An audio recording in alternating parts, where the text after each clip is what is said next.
Leatherback turtles travel thousands of miles across the globe, frequently accompanied by an entourage of fish. One of their favoured destinations is the little-known country of Suriname on the northern Atlantic coast of South America. Suriname is relatively overlooked as a holiday destination, and you'd be hard-pressed to find a guidebook on the country. But its very remoteness is perhaps what makes it the #1 nesting ground for leatherback turtles. For centuries, its isolated beaches have provided the ideal conditions for turtles to lay their eggs. During nesting season, adult females come ashore to lay as many as 9 times and will deliver an average of 100 eggs per clutch.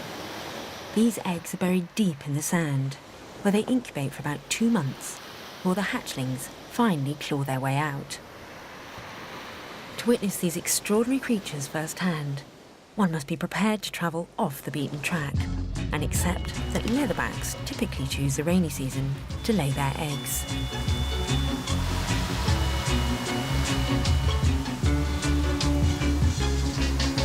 Listen to the pouring rain, listen to it pour. And with every drop of rain, you know I love you more. Let it rain all night long, let my love strong.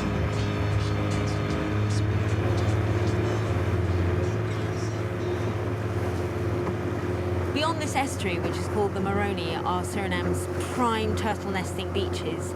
And although they're the busiest leatherback nesting beaches in the world, it's nothing compared to what they once were. Once upon a time, the seas around here were just like turtle soup, rather in the same way as Christopher Columbus found when he stumbled across the Cayman Islands, and they were just so full of turtles that he named them Las Tortugas. I guess people in those days must have thought that the turtle population was inexhaustible. How wrong they were. Listen to the falling rain, listen to it rain. Listen to the falling rain, listen to it rain. The ancient Amerindian communities of Galibi have always marvelled at the annual arrival of nesting turtles, but have also viewed them in more practical terms as a source of food.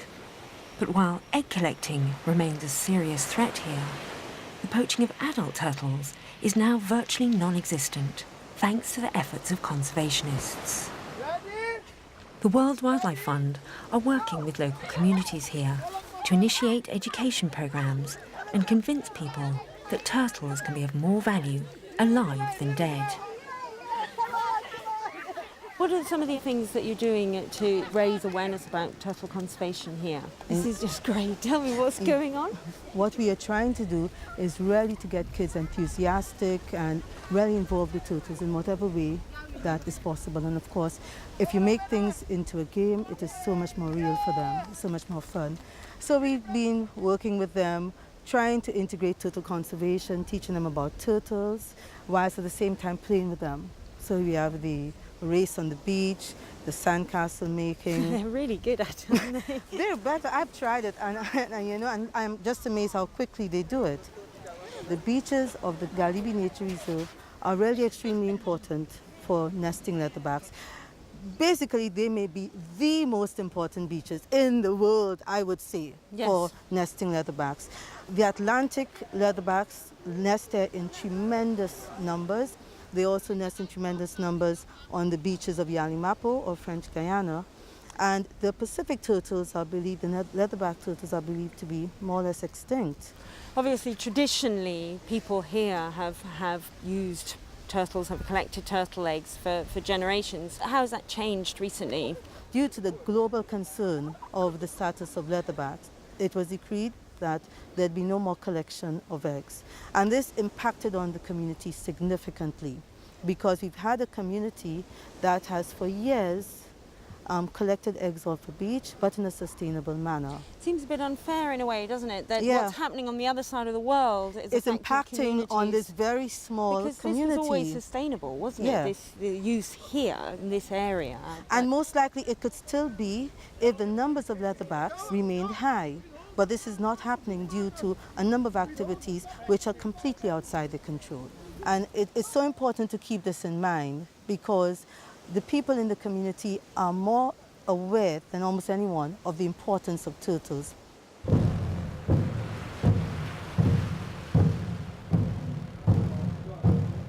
The local Amerindians have lived here for centuries and have always had a special relationship with the visiting turtles. The fact that we know so little about turtles has given rise to an awful lot of speculation about them, and even to this day they remain almost mythical animals with many spiritual connotations. In the Far East, turtles were perceived as symbols of heaven, while in China and India, some even believed that the entire planet was supported on the back of a giant turtle. Other cultures were far less generous. Early Christians thought of them as portents of evil during times of war, and the Greeks even went as far as proclaiming them as citizens of hell. Fortunately for the turtles, the beaches of Galibi are now protected, and the sight of a nesting leatherback is considered an almost sacred event. On rare occasions, leatherbacks can be spotted nesting in the early morning light, but generally they keep unsociable hours and return to their native nesting beaches in the dead of night. Nobody really knows for sure how they navigate across the oceans of the globe, but it's probably magnetic. But recently there's also a theory that they have this pink spot on the top of their heads, which is where their pineal gland is light sensitive, so they may also be using the position of the sun. Leatherbacks use their back flippers to dig a hole in which to lay their eggs, a process that can take up to half an hour. She's digging with her back flippers, and it's just incredible to see because it's all done by feel. She alternates one flipper and then the other and just carefully scoops out the chamber where the eggs will be laid. And she's getting quite deep. She's going down, maybe 3/4 of a metre or so.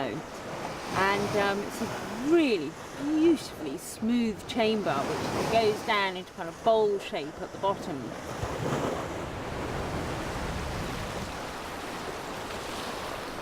And now she's just started to drop the first few eggs in. There they go. Here's some more.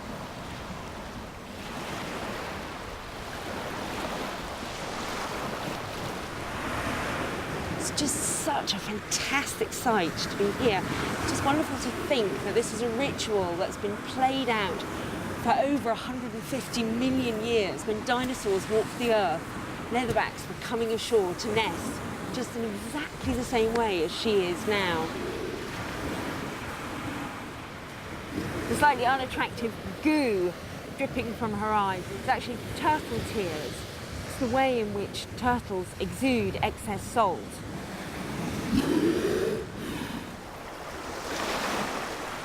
Now that she's laid the eggs, she's filled in the chamber and she's patting down the sand incredibly delicately with her back flippers. It's wonderful to see just how sensitive they are and kind of dexterous. She's just started to camouflage. Once the eggs have been safely buried, she redistributes the sand around the nest in an attempt to camouflage the site and protect her clutch from predators.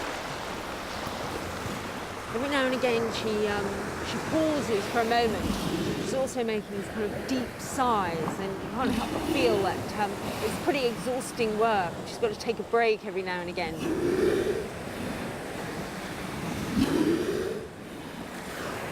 Her flippers are huge and really powerful.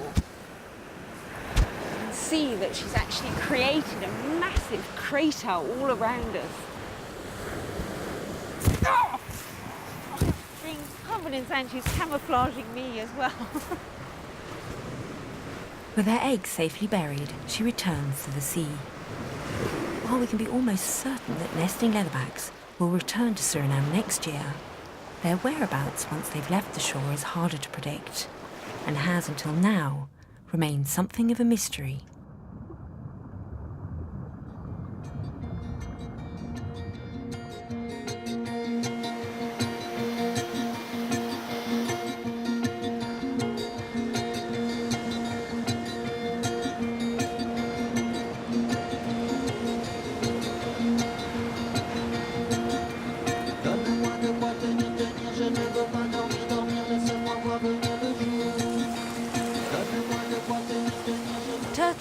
highly migratory and so extremely difficult to monitor. But recently, scientists have found a clever way of keeping them under surveillance. At several $1,000s per unit, satellite transmitters aren't cheap, but the information they provide is invaluable. Today, I'm helping research scientist Dan Evans and his sponsors from the World Wildlife Fund fit a transmitter to a nesting leatherback. So what does the transmitter record? Well, the transmitter is on the high end, and so it records about 20 different things. But the main things are latitude and longitude, which is what, for education purposes, is the best thing for us. But it measures dive depth and dive profile. So we know how long it's at 50 meters, 100 meters, 200 meters, up to 1,000 meters that we know they'll dive. And maybe one of ours will go deeper, you never know. It also measures speed of how fast she's swimming through the bit in the top. And it'll measure pressure. There's a little softer point that actually measures water pressure. And it also will measure water temperature as well as depth. And then it tells us how long she's at the surface, how long she stays underwater, so we can get dive times and very detailed dive profiles. And that's really... How does it know when she's at the surface or when she's underwater? For determining where she is, the transmitter is based on these two saltwater switches. These emit a current once the unit is on, and saltwater conducts that current. So when there is a current going between the two switches, it knows it's underwater. And so then as soon as it surfaces and that water breaks, then it knows that it's above water and it starts sending signals. That's very clever. Yeah, it collects data the whole time that it's on, but it only sends signals when it's at the surface of the water and those switches are activated, or deactivated actually. So are these transmitters actually really helpful in terms of turtle conservation? I would say yes, they certainly are. And the information we get from this really is so much more beneficial than the inconvenience to a turtle for a couple of years. The Galibi Nature Reserve has several nesting beaches, so finding a turtle in the first place often involves a long hike or a boat ride. Fortunately for our legs, a leatherback has been found nesting not far from the research base. Now, we just have to ensure we attach the transmitter before it heads back out to sea. We've got a turtle and some tumble. Go ahead, Steve. Okay, thanks a lot. We're on our way. So we have to wait for her to lay her first egg, don't we, so as not to disturb her. And then how long have we got? Generally the egg laying process is about 10 to 15 minutes, and so we'll do the initial harness, get everything secure but still loose enough to adjust later. And then we have another 10 minutes or so once she starts covering over the eggs, and that's the panic part. Once she starts camouflaging, that I can see is really tricky because she's got her flippers everywhere, there's sand in your face. It's sand everywhere and flippers everywhere, and yeah, that's the fun bit. You get knocked around quite a lot, I guess. Yeah, it's just part of the job. Part of the job, that's the fun part. The transmitter is attached by way of a harness and worn like a backpack. But first, a channel has to be dug underneath the flippers in order to feed through the straps. We just put on the first set and just loosely adjusted everything. The belly strap looks good, everything's placed pretty well. And the tubes will actually shift back quite a bit, so that's good. That'll be right. And this has a lot of give in it. Oh, yeah. So you want that completely tight by the time we finish? No, you definitely want some give still in it. We'll probably end up getting it a little tighter than this, but not much. Right, and what you were saying is that these bits here are the bits that actually corrode. Right, there's a little metal link right there that actually will corrode over time. And the other thing is to make sure these aren't caught underneath the strapping, because this will cut into it. Right, so how long do they take to corrode? About 2 years. Right. And then the whole harness just automatically falls off. Right, once that goes, everything is released and it falls off. All right, we're ready for the transmitter. Go ahead and put that on. So about here, would you say? Yeah. Right. Yeah, because it'll start sliding back a bit. So carapace starts. You can go in there. Okay. You want the smooth end. Okay. You want to go ahead and do it. And remember not to tighten it too much, and just leave it enough so we can, especially on that one, because you can do that one a little tighter, but that's good. Okay. Now that we've got it initially, everything placed and set, we'll wait until she starts moving around. And what that's going to do is loosen things up as she was already moving a little. That did it. She's now starting to camouflage the nest, which actually makes it quite difficult because she moves her flippers and she is very, very strong. But we've got to get the transmitter Put your knee here. properly, And then go. properly attached. She is strong. Oh. Wow. Okay. That's right. She just lifts me up. Tighten that just a little bit more. She just lifts my knee up. Yeah, she's lifting me too. Okay, do the belly strap. Just come up. Okay. No, over here. And you need to pull on this. No. Okay, we gotta stop her. Endless energy. Okay, there you go. Okay. No, I'm not getting. Stop. Just stay. Let us just do this That'll be bit. good enough. It's like she's just tired a little bit. She's Yeah, well, struggling she'll against tire her out. Hopefully she tires out before we do. Trying to stop a leatherback from moving when she's put her mind to it is very, very difficult. And she's a small one. We don't want her heading out to sea before we've got everything securely in place. The transmitters are incredibly expensive. And if they come off, it's a slight disaster.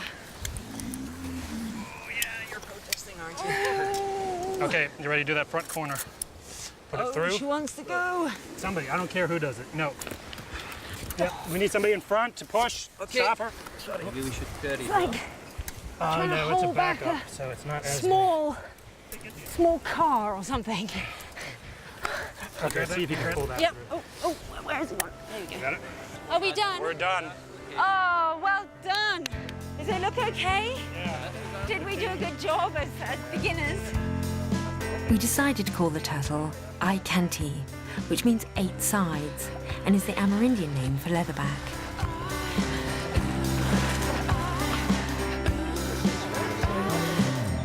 Look at, she's really, I just loved the way she went out. It was like, woo, I'm free. Whoa, woo! She's really flying. That was just great to see her take off like that. If all goes to plan over the next 2 years, Icanti's transmitter will be giving us all sorts of data, including her dive depths and exact location. This information will be updated weekly, and her progress can be followed on the internet.